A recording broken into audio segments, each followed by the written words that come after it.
Hey everybody, Elirra here. So today we are going to read Book 3, A Caucus Race and a Long Tail. Let's get right to it. Book 3, A Caucus Race and a Long Tail. They were indeed a queer-looking party that assembled on the bank. The birds with draggled feathers, the animals with their fur clinging close to them, and all dripping wet, cross, and uncomfortable. The first question, of course, was how to get dry again. They had a consultation about this, and after a few minutes, it seemed quite natural to Alice to find herself talking familiarly with them, as if she had known them all her life. Indeed, she had quite a long argument with the Lori, who had at last turned sulky and would only say, "I am older than you and must know better." And this Alice would not allow without knowing how old it was. And as the Lori positively refused to tell its age, there was no more to be said. At last the mouse, who seemed to be a person of authority among them, called out, "Sit down, all of you, and listen to me. I'll make you dry enough."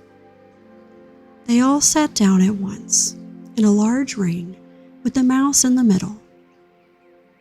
Alice kept her eyes anxiously fixed on it, for she felt sure she would catch a bad cold if she did not get dry very soon.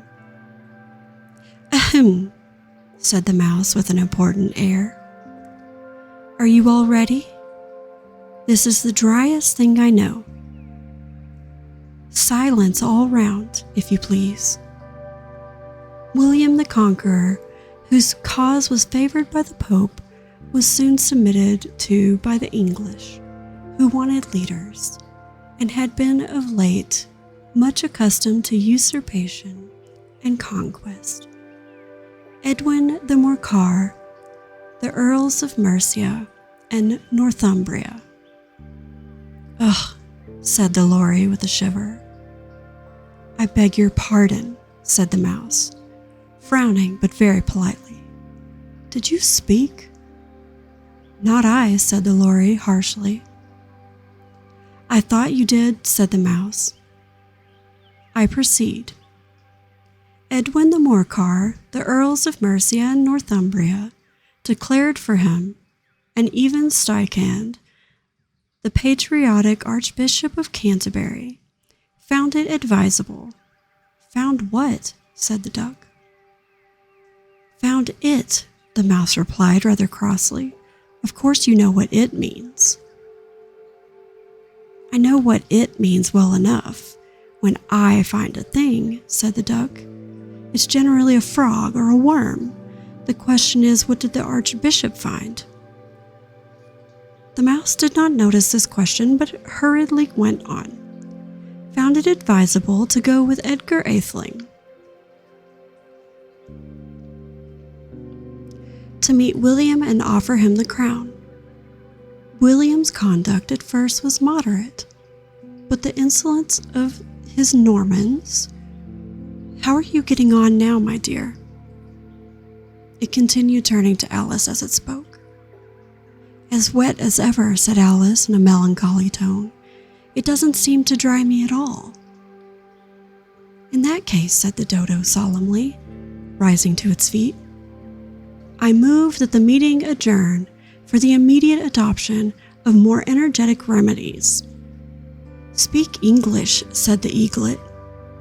"I don't know the meaning of half those long words, and what's more, I don't believe you do either." And the eaglet bent down its head to hide a smile. Some of the other birds tittered audibly. "What I was going to say," said the dodo in an offended tone, "was that the best thing to do to get us dry would be a caucus race." "What is a caucus race?" said Alice.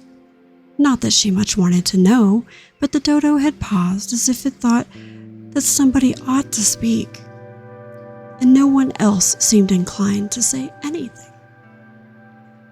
"Why," said the dodo, "the best way to explain it is to do it.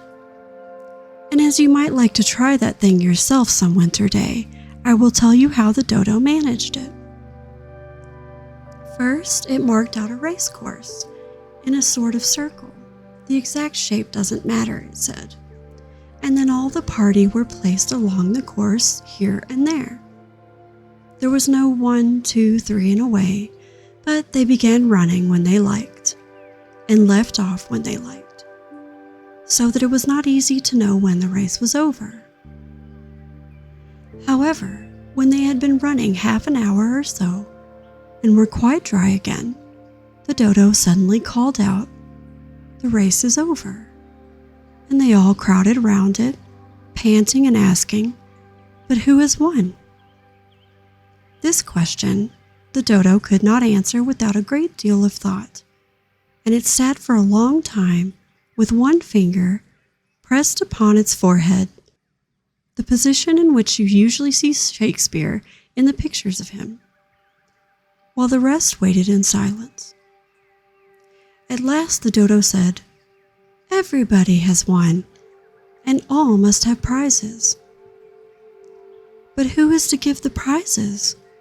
quite a chorus of voices asked.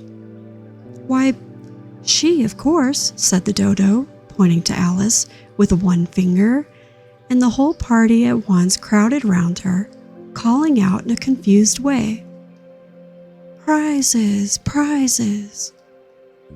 Alice had no idea what to do, and in despair, she put her hand in her pocket and pulled out a box of comfits. Luckily, the salt water had not got into it, and handed them round as prizes. There was exactly one apiece all round. "But she must have a prize herself, you know," said the mouse. "Of course," the dodo replied very gravely. "What else have you got in your pocket?" he went on, turning to Alice. "Only a thimble," Alice said sadly. "Hand it over here," said Dodo. Then they all crowded round her once more, while the dodo solemnly presented the thimble, saying, "We beg your acceptance of this elegant thimble." And when it had finished the short speech, they all cheered. Alice thought the whole thing very absurd, but they all looked so grave that she did not dare to laugh.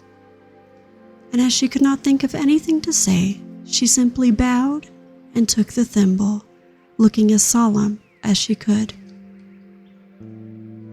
The next thing was to eat the comfits. This caused some noise and confusion, as the large birds complained that they could not taste theirs, and the small ones choked and had to be patted on the back. However, it was over at last, and they sat down again in a ring and begged the mouse to tell them something more. "You promised to tell me your history, you know," said Alice. "And why is it that you hate C and D?" she added in a whisper, half afraid that it would be offended again. "Mine is a long and sad tale," said the mouse, turning to Alice and sighing. "It is a long tale, certainly," said Alice, looking down with wonder at the mouse's tail. "But why do you call it sad?" And she kept on puzzling about it while the mouse was speaking, so that her idea of the tale was something like this. Fury said to a mouse that he met in the house, "Let us both go to law. I will prosecute you. Come, I'll take no denial. We must have a trial. For really this morning, I've nothing to do." Said the mouse to the cur, "Such a trial, dear sir, with no jury or judge, would be wasting our breath. I'll be judge, I'll be jury," said cunning old Fury. "I'll try the whole cause and condemn you to death." "You are not attending," said the mouse to Alice severely. "What are you thinking of?" "I beg your pardon," said Alice very humbly. "You had got to the 5th bend, I think." "I had not," cried the mouse angrily. "A knot?" said Alice, always ready to make herself useful and looking anxiously around her. "Oh, do let me help you undo it." "I shall do nothing of the sort," said the mouse, getting up and walking away. "You insult me by talking such nonsense." "I didn't mean it," pleaded poor Alice. "But you're so easily offended, you know." The mouse only growled in reply. "Please come back and finish your story," Alice called after it, and the others all joined in chorus. "Yes, please do." But the mouse only shook its head impatiently and walked a little quicker. "What a pity it wouldn't stay," sighed the Lory, as soon as it was quite out of sight. And an old crab took the opportunity and sang to her daughter, "Ah, my dear, let this be a lesson to you to never lose your temper." "Hold your tongue, Ma," said the young crab, a little snappishly. "You're enough to try the patience of an oyster." "I wish I had our Dinah here, I know I do," said Alice aloud, addressing nobody in particular. She'd soon fetch it back. "And who is Dinah, if I might venture to ask the question?" said Lory. Alice replied eagerly, for she was always ready to talk about her pet. "Dinah's our cat, and she's such a capital one for catching mice, you can't think. And oh, I wish you could see her after the birds. Why, she'll eat a little bird as soon as you look at it." This speech caused a remarkable sensation among the party. Some of the birds hurried off at once. One old magpie began wrapping itself up very carefully, remarking, "I really must be getting home. The night air doesn't suit my throat." And a canary called out in a trembling voice to its children, "Come away, my dears. It's high time you were all in bed." On various pretexts, all moved off, and Alice was soon left alone. "I wish I hadn't mentioned Dinah," she said to herself in a melancholy tone. "Nobody seems to like her down here, and I'm sure she's the best cat in the world. Oh, my dear Dinah, I wonder if I shall ever see you anymore." And here poor Alice began to cry again, for she felt very alone and low-spirited. In a little while, however, she again heard a little pattering of footsteps in the distance, and she looked up eagerly, half hoping that the mouse had changed his mind and was coming back to finish his story. To find out what happens next, read Book 4 of Alice's Adventures. The Rabbit Sends in a Little Bill. Thank you for watching. I'll see you in the next video. Be kind to one another.